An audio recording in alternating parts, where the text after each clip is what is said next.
आप सभी को नमस्कार। एक बार फिर शशि दुबे क्लासेज में आप सभी छात्रों का स्वागत है। Paper 4 language across the curriculum पाठ्यक्रम में भाषा के यूनिट 2 में हम लोग रीडिंग स्किल के बारे में डिस्कस कर रहे थे, जिसमें पहले जो वीडियो आपको उपलब्ध कराया गया है उसमें हम लोगों ने टाइप्स ऑफ रीडिंग, जिसमें वाचन के प्रकार कितने प्रकार से होते हैं, मुख्यतः 2 प्रकार के, लाउडली रीडिंग और साइलेंट रीडिंग, सस्वर वाचन और मौन वाचन। हम लोग सस्वर वाचन के बारे में भी डिस्कस किए थे। आज मेथड ऑफ लाउडली रीडिंग के बारे में हम लोग डिस्कस करेंगे कि कौन कौन से मेथड हो सकते हैं सस्वर वाचन करने के लिए, लाउडली रीडिंग करने के लिए कौन कौन से मेथड हो सकते हैं। एक चीज़ आप स्पष्ट ये कर लीजिएगा कि रीडिंग स्किल और लाउडली या लाउड स्किल का दोनों का मेथड करीब करीब सामान्य होते हैं, जिसके बारे में हम लोग पहले भी डिस्कस कर चुके हैं कि कौन कौन से मेथड होते हैं। तो जो सस्वर वाचन में पहला जो विधि का नाम आता है वह है स्वरोच्चार विधि, फोनिक एंड फोनेटिक मेथड। सस्वर वाचन करते समय फोनिक एंड फोनेटिक मेथड का सबसे ज़्यादा उपयोग कैसे होता है? इस विधि का संबंध अक्षर तथा शब्दों की ध्वनियों से है। वेस्टर्न एजुकेशन में, अब एजुकेशन सिस्टम को यहाँ हम 2 पैटर्न से समझेंगे, इंडियन एजुकेशन सिस्टम और वेस्टर्न एजुकेशन सिस्टम। भारतीय शिक्षा पद्धति और पश्चिमी शिक्षा पद्धति। वेस्टर्न एजुकेशन के लिए फोनिक एंड फोनेटिक मेथड थोड़ा सा नए हो सकते हैं, लेकिन भारत के लिए यह विधि बहुत पुरानी एवं प्रचलित विधि के रूप में जाना जाता है। इस विधि में शब्दों के शुद्ध उच्चारण पे हम विशेष रूप से बल देते हैं कि किसी भी शब्द का अगर कि जो उच्चारण हो रहा है वह कितना शुद्ध हो रहा है, इस बात पे हम अधिक बल देते हैं। जैसे आज हिंदी भाषा का ही बात हम नहीं कर रहे हैं, संस्कृत भाषा का एग्जाम्पल आप ले लीजिए। संस्कृत भाषा में भी उच्चारण का सबसे अधिक महत्व दिया जाता है। इस दृष्टि से भारतीय भाषाएं जो भी हैं वह काफ़ी समृद्ध थी और अंग्रेजी भाषा से कहीं अधिक है। अंग्रेजी भाषा में अक्षर की कई ध्वनियाँ होती हैं, परंतु भारतीय भाषा में अक्षर की एक ही ध्वनियाँ होती है। तो इस तरह से कुछ, जैसे हम उच्चारण भी बच्चों को करवाना सिखा देते हैं कि कैसे आपको उच्चारण करना है, कैसे आपको प्रोनाउंसिएशन करना है। अगर कि एक बात पे प्रकाश डाला जाए, आज पश्चिमी सभ्यता या भारतीय सभ्यता में उच्चारण का आप अगर कि देखेंगे, संस्कृत जैसे विषय का उच्चारण करना, प्रोनाउंसिएशन करना, वो भी शुद्ध हमारे यहाँ इस तरह के विधियाँ और इस तरह की भाषाएं प्रचलित हैं। जैसे और बहुत सारे, तमिल का उच्चारण करना, कन्नड़ का उच्चारण करना, मलयालम का उच्चारण करना, या मगही भोजपुरी का उच्चारण करना, मैथिली का उच्चारण करना, नागपुरी, अंगिका, को जितने भी तरह के क्षेत्रीय भाषा हैं अर्थात जितने भी तरह के स्थानीय भाषा हैं, उनका उच्चारण भी शुद्ध कैसे हो, इसके बारे में भी भारत के संदर्भ में इसकी व्याख्या काफ़ी समृद्ध है। वेस्टर्न एजुकेशन में से काफ़ी आगे है। हम बच्चे को प्रोनाउंसिएशन, वो भी शुद्ध कैसे बच्चा प्रोनाउंसिएशन करे, इस बात पे अधिक जोर देते हैं। इसमें एक स्वरोच्चार विधि में एक मेंजिल का मत है कि अपरिचित शब्द को पहचानने में तथा बड़ी सहायता मिलती है। इस विधि के माध्यम से जो भी अपरिचित अननोन वर्ड्स होते हैं उनको पहचानने में सहायता मिलती है और बाधा रहित वाचन में इस विधि से कोई सहायता न मिलती उन्हीं के शब्दों में। तो इस तरह से फोनिक एंड फोनेटिक मेथड में आप देखेंगे कि पूर्णतः भाषा में कैसे हम उच्चारण कर रहे हैं, भाषा में कैसे प्रोनाउंसिएशन कर रहे हैं, इस बात पर अधिकतर बल दिया जाता है। उसी ये हो गया आपका फोनिक एंड फोनेटिक मेथड। उसके बाद जो आपका अगला जो मेथड है देखो और कहो विधि, लुक एंड से मेथड, ये भी लाउडली रीडिंग का महत्वपूर्ण विधि है। जैसे इस विधि द्वारा न तो पहले अक्षरों का ज्ञान कराया जाता है और न ही उनकी ध्वनियों का, इनके स्थान पर प्रारंभ से ही बालकों का शब्दों का परिचय कराया जाता है। इस विधि में चित्रों का प्रयोग आवश्यक है। जैसे जब बच्चे प्राथमिक स्तर पे होते हैं तो शब्द को पहचानने के लिए फिगर या चित्र का भी हम प्रयोग करते हैं। जैसे आप अगर कि देखेंगे बच्चों को क ख ग घ या जो भी पढ़ाते हैं उसमें देखेंगे कि उसका प्रोनाउंसिएशन भी और शब्द अक्षर को चित्र के माध्यम से समझाया गया है। इस विधि में चित्रों का प्रयोग आवश्यक माना जाता है। जितना आप इमेज का प्रयोग करेंगे, जितना चित्र का आप प्रयोग करेंगे, बच्चे का उच्चारण उतना ही अधिक अच्छा होगा।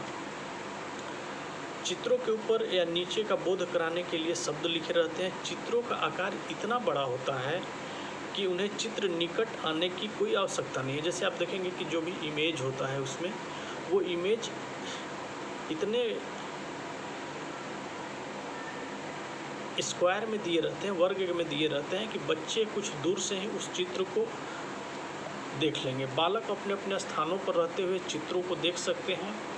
अर्थात अध्यापक कभी कभी श्यामपट्ट या ब्लैक बोर्ड का भी यूज कर लेता है। यह पद्धति या यह विधि बड़ी अट्रैक्टिव या इंटरेस्टिंग मेथड के रूप में जाना जाता है।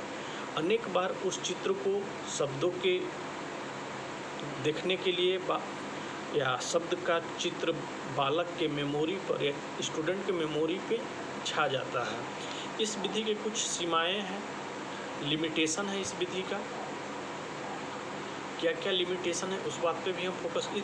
इस विधि द्वारा केवल वही शब्द लिए जा सकते हैं जो बालक की अनुभव परिधि के भीतर हो, मतलब एक उनके एक्सपीरियंसेस सेंटर्ड के भीतर हो, उससे अधिक नहीं हो। शब्दों की संख्या अपरिमित है, इसलिए अपरिचित शब्द को पढ़ाने में बड़ी कठिनाई का सामना करना पड़ता है। इस पद्धति में थोड़ी सी भी असावधानी हुई तो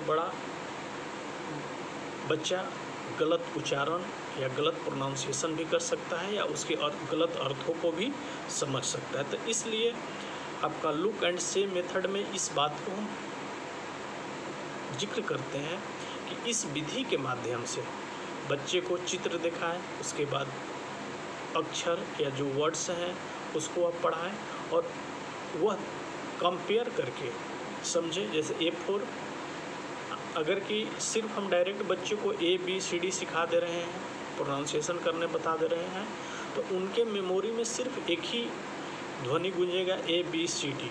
लेकिन चित्र के माध्यम से, इमेज के माध्यम से या पिक्चर के माध्यम से अगर कि हम बच्चों को दिखाते हैं, आजकल तो आप देखेंगे स्मार्ट क्लासेज वगैरह में स्लाइड के माध्यम से भी बच्चों को दिखाया जा रहा है, तो वहाँ पे उन जो भी इमेज वो देखेंगे उस पे उनका गहरा प्रभाव पड़ेगा। उनके मेमोरी पे उस शब्द का, जो शब्द आप बच्चे को दिखा रहे हैं उस शब्द का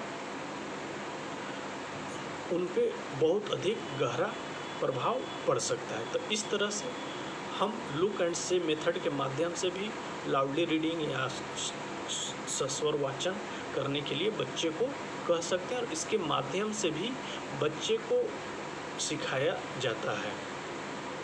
इस तरह से नेक्स्ट जो मेथड है अल्फ़ाबेट मेथड, अक्षर बोध विधि। यह अगर कि इस विधि को देखा जाए तो यह सबसे प्रचलित एवं पुरानी विधि के रूप में देखा जाता है। इस विधि का प्रयोग भारतीय भाषाओं के लिए किया जाता है। इस विधि का प्रयोग भारतीय भाषाओं के लिए किया जाता है। इस विधि के माध्यम से वर्णमाला के भिन्न भिन्न अक्षरों का ज्ञान बालकों को कराया जाता है और अक्षरों का ज्ञान हो जाने पर बालक शब्द बनाना शुरू कर देते हैं। जैसे अगर कि जब बालक को अक्षर का ज्ञान हो गया उसके बाद वो क्या करते हैं, शब्द बनाना शुरू करते हैं। जैसे जैसे उनको अक्षर का ज्ञान होते जाएगा वह धीरे धीरे शब्द और शब्द के बाद वाक्य बनाना शुरू करते हैं और उसके बाद उनके मेमोरी में, उनके स्मृति पटल पे, उनके मेमोरी में यह बात साफ स्पष्ट हो जाती है कि हम छोटे छोटे या एक एक अक्षर को मिला के हम धीरे धीरे शब्द का निर्माण करना सीख जाते हैं। और उसमें जैसे जो भी आप स्क्रिप्ट या लिपि का यूज करते हैं, हिंदी भाषा आप सीखते हैं तो उसमें देवनागरी लिपि का प्रयोग करते हैं, अंग्रेजी भाषा सीखते हैं तो रोमन लिपि का प्रयोग करते हैं, और जितने भी तरह के क्षेत्रीय भाषा हैं उनके लिए आप वो क्षेत्रीय भाषा के लिपि का या उनके व्याकरण का प्रयोग करते हैं। तो इस तरह से इस विधि के माध्यम से वर्णमाला को सीखने में बहुत अधिक समय लगता है, लेकिन छोटे छोटे बालक महीनों में वर्णमाला को अक्षर के माध्यम से रटते हैं। और वर्णमाला में कठिनाई का एक भी कारण है कि निरर्थक ध्वनियाँ जिन बालक के लिए उपयोगी नहीं होता है। इस तरह से इस विधि का दूसरा दोष यह भी है कि बालक एक एक अक्षर से पूरा शब्द बनाएगा तो उसको पढ़ने में या इस प्रकार का अभ्यास करने में आगे चल के उसका गति वाचन या सस्वर वाचन करने में थोड़ी सी समस्या आ सकती है। उसी तरह से आप अनुकरण विधि, एडॉप्टेशन मेथड, जैसे इस पद्धति में अध्यापक एक एक शब्द कहता है और बालक उस शब्द की ध्वनि का अनुकरण करते चलता है। हिंदी भाषा के लिए इस विधि का विशेष महत्व नहीं है क्योंकि यहाँ पर एक अक्षर की एक ही ध्वनियाँ होती है। यह पद्धति उन्हीं भाषाओं के लिए उपयोगी सिद्ध होती है जहाँ एक अक्षर की एक से अधिक ध्वनियाँ होती हैं, जहाँ पे लिखा कुछ जाता है और पढ़ा कुछ जाता है। जैसे रोमन लिपि में अंग्रेजी, फ्रांसीसी, जर्मन आदि भाषाएँ। एडॉप्टेशन मेथड आप देखेंगे कुछ कुछ हम अनुकरण करके भी सीखते हैं, तो इस तरह से इस विधि का भी महत्वपूर्ण उपयोग है। उसी तरह से आप साहचर्य विधि, एसोसिएट मेथड का भी समझिएगा। इस विधि का आविष्कार साहचर्य मेथड या एसोसिएट मेथड का आविष्कार श्रीमती मॉन्टेसरी ने किया था। यूरोप के विभिन्न देशों में इस विधि का अधिक प्रयोग किया जाता है। इस विधि के अनुसार कई प्रकार के चित्र तथा खेलने की वस्तुओं एक कमरे में एकत्रित कर ली जाती है। वस्तुएं वही होते हैं जो बालक के अनुभव परिधि के भीतर हो और उन्हीं वस्तुओं तथा चित्रों आदि के नाम पर कार्डों पर लिखे जाते हैं और उसको आपस में मिलाया जाता है। दैट मीन्स आप कह सकते हैं कि खेल विधि, मतलब खेल खेल में आप बच्चों को कैसे पढ़ा सकते हैं, इस विधि में इसका प्रयोग किया जाता है। इस तरह से आप अभी भी भारत में देखेंगे जितने भी प्ले वगैरह स्कूल ओपन हो रहे हैं या प्ले स्कूल में जो एजुकेशन दी जाती है वो किंडरगार्टन पद्धति या मॉन्टेसरी पद्धति पे ही दी जाती है। तो उसमें बच्चों को खेल खेल में आप कैसे शिक्षा दे सकते हैं, इस विधि के माध्यम से आप कर सकते हैं। सेंटेंस मेथड, वाक्य शिक्षण विधि, इसमें आप देखेंगे कि बालक अपने मन के भाव और अक्षरों द्वारा कभी व्यक्त नहीं करते, न अक्षरों को जोड़कर शब्द पूरे किया करते हैं। अपनी मातृभाषा में पूरे वाक्य द्वारा अपने मनोभाव व्यक्त करने का वह प्रयास करते हैं, जिसके माध्यम से लगभग 2 वर्ष की अवस्था में से ही बालक अपने भावों को प्रकट करने के लिए पूरे वाक्य बोलने लगते हैं और प्रारंभ में उनके वाक्य 2-3 शब्द तक ही सीमित होते हैं, लेकिन आगे चल के यह धीरे धीरे और अधिक बढ़ने लगता है जैसे जैसे उनका एज बढ़ता है। स्टोरी मेथड, कहानी विधि, इसमें भी सस्वर वाचन को आप स्टोरी के माध्यम से पढ़ते हैं कि स्टोरी कोई भी अगर की कहानी है तो उसको हम कैसे स्टोरी के माध्यम से अपने मेमोरी पे उसका प्रभाव किए हुए हम पढ़ते हैं। तो इस तरह से आज के इस वीडियो में आपको मेथड ऑफ लाउडली रीडिंग के बारे में डिस्कस किया गया है, जिसमें आप सिलेबस में देखेंगे कि आपके सिलेबस में ये बातें दी गई है कि कौन कौन से मेथड पढ़ना है। उसके बारे में इस वीडियो में पूरा कंप्लीट आपको डिस्कस किया गया है। आप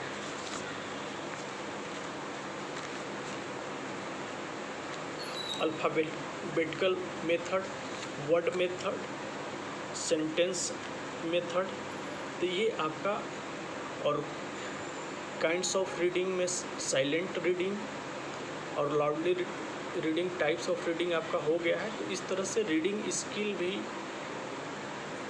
में आपका करीब करीब टॉपिक समाप्त है। इस तरह से आप वीडियो को बिना स्किप किए हुए देखें। तब तक के लिए धन्यवाद।